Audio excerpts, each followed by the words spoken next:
Cuando Netflix anunció la producción del anime Yasuke, admito que mis expectativas fueron bastante neutrales. Digo, no tengo mucha fe que digamos a este tipo de sorpresas que nos trae Netflix. Sin embargo, decidí darle una oportunidad y aquí contarte todo sobre esto. Hoy hablaremos de la verdadera historia del samurái negro y qué tal fue esa adaptación en Netflix. Yo soy Jonathan y esto es Wasabi Hispano.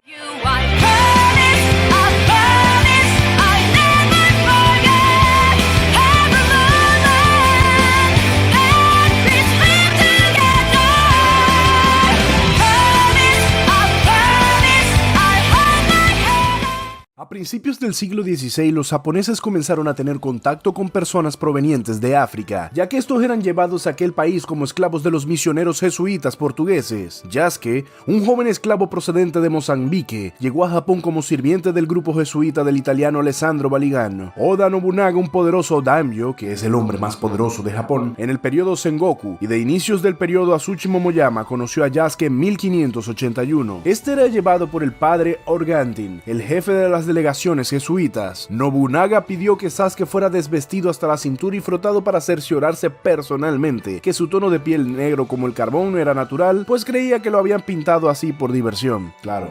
Voy a pintar a alguien por diversión. Fascinado con el imponente hombre esclavizado que hablaba algo de japonés, medía más o menos 1,88 m de estatura y era fuerte como un toro. Las crónicas japonesas cuentan que era tan fuerte como 10 guerreros nipones. Nobunaga lo convirtió en su guardaespaldas personal y después de entrenarlo y orientarlo en las costumbres del Bushido, llegó inclusive a nombrarlo su samurái de confianza. Yasuke estuvo presente y peleó por su señor durante el incidente de Honnoji, donde Nobunaga murió traicionado por uno de sus principales generales de nombre Akechi Mitsuhide. Impresionado por su valentía y fuerza, así como por su devoción hacia su protegido Nobunaga, el usurpador Mitsuhide decidió perdonar la vida del samurái negro y lo liberó. No se tienen registros de lo que pasó con Yasuke después, pero se dice que volvió con los jesuitas y posteriormente a su natal Mozambique, donde vivió el resto de sus días en paz. Ahora bien, ¿qué ocurre en la serie? Empieza justamente con pasajes de su vida sirviendo fielmente a Nobunaga. Yasuke ve cómo su lord se quita la vida y tiempo después huye a una aldea acorde a la historia original, donde es atormentado por las sombras de su pasado y se cuestiona eternamente su vida. Posiblemente el punto que juega más en contra de Yasuke sea el trato de su historia. Aunque se supone que el principal activo en torno al relato de Yasuke se centra en el hecho de narrar la historia del primer samurái negro, lo cierto es que acaba quedando rápidamente en segundo plano. En su lugar, lo que nos encontramos es un anime que se mancha hasta la fantasía con todo tipo de cosas absurdas, con toda clase de poderes y una estética alejada de cualquier realidad del mundo material que conocemos. De hecho, el mayor pecado de esta serie es que opta por narrar una serie de flashbacks, lo que se trata de la historia real del personaje, cuando este pasó a servir la figura del imperante Oda Nobunaga. Este nombre es uno que resuena siempre en una historia de Japón, pero el anime de Netflix ofrecía la oportunidad de estudiarlo de una forma más cercana mediante alguien que se supo que sirvió a su persona, algo que, de nuevo, tarda un poco tiempo en destacarse. Lógicamente, antes de estrenarse esta serie ya se nos había advertido de que el relato iba a contener elementos como magia y mechas, y vaya que lo metieron. Y eso está bien para expandir el concepto, si es que no hay mucho dentro de lo que escoger. Sin embargo, cada nuevo flashback que se presenta en el anime hace que crezca el interés por los orígenes del protagonista y que al mismo tiempo se vaya el interés en el relato, que acaba resumiéndose con el ya típico bien contra el mal. Bastante en relación a la falta de profundidad en lo que se trata de la historia real de Yasuke, más allá de algunos guiños como el hecho de que Nobunaga lo mandó a bañarse para ver si era verdad que era negro. Nos encontramos también con que muchos de los personajes que aparecen en el anime cuentan con un potencial completamente desperdiciado. Estamos hablando de no solo Nobunaga o del mismo Yasuke, sino otros como Natsumaru o incluso Nikita. Como bien he señalado, el problema básico de Yasuke es que, contando con una base histórica muy interesante para explotar, deja completamente de lado todo lo que tiene para sumergirse en un relato más cercano a dragones y mazmorras, que definitivamente no debía haber sido así. En tal sentido, destacaré que Natsumaru es, junto a Yasuke, posiblemente el personaje más desperdiciado de todo el anime. Según vamos viendo a lo largo del anime, se entiende que pese a los logros de Yasuke por el color de su piel, muchos lo verían siempre como un mero sirviente, alguien que no debería ocupar el rango o relevancia del que llegó a gozar. Natsumaru, por su condición de mujer, se encuentra en una posición similar, y sin embargo,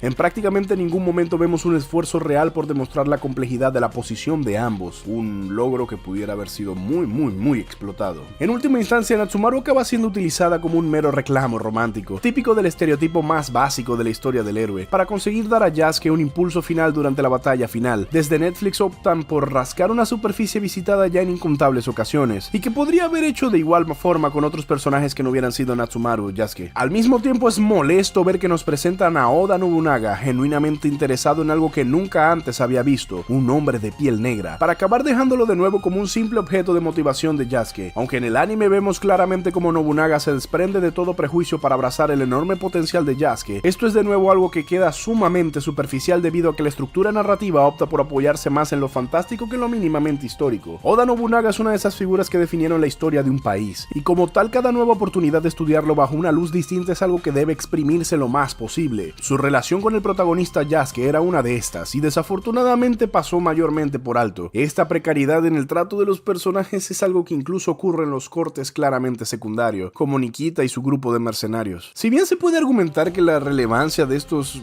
es mínimamente la versión general de la historia, también se puede decir que en cierto punto su intervención resulta clave para Yasuke y compañía. Personajes como los de este grupo de mercenarios, así como también Ichika, entran en acción para ser masacrados en su pico o simplemente desaparecer en la escena sin saber si alguno sigue vivo o no. Esto lógicamente es parte de la historia. Y bueno, lastimosamente este tipo de series que hablan sobre el primer samurái negro realmente no nos transmiten nada. Cuando nosotros vemos la historia de Yasuke, nosotros imaginamos que nos van a contar todo a su alrededor, cosas incluso que no podemos encontrar en los relatos históricos. Sin embargo, cuando empezamos a ver que adentran personajes como sacerdotes de la iglesia católica, robots que no tienen absurdamente nada que ver en la historia, ¿qué hace un robot en el siglo XVI?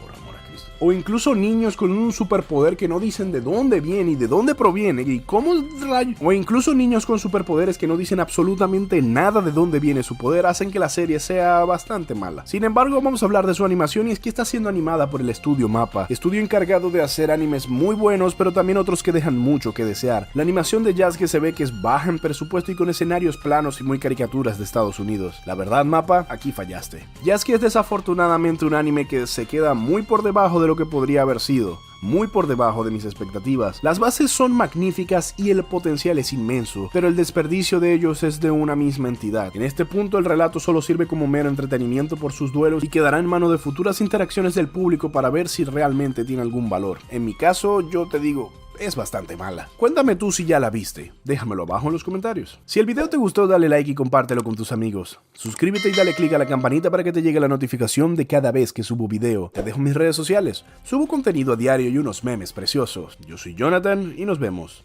en el próximo video.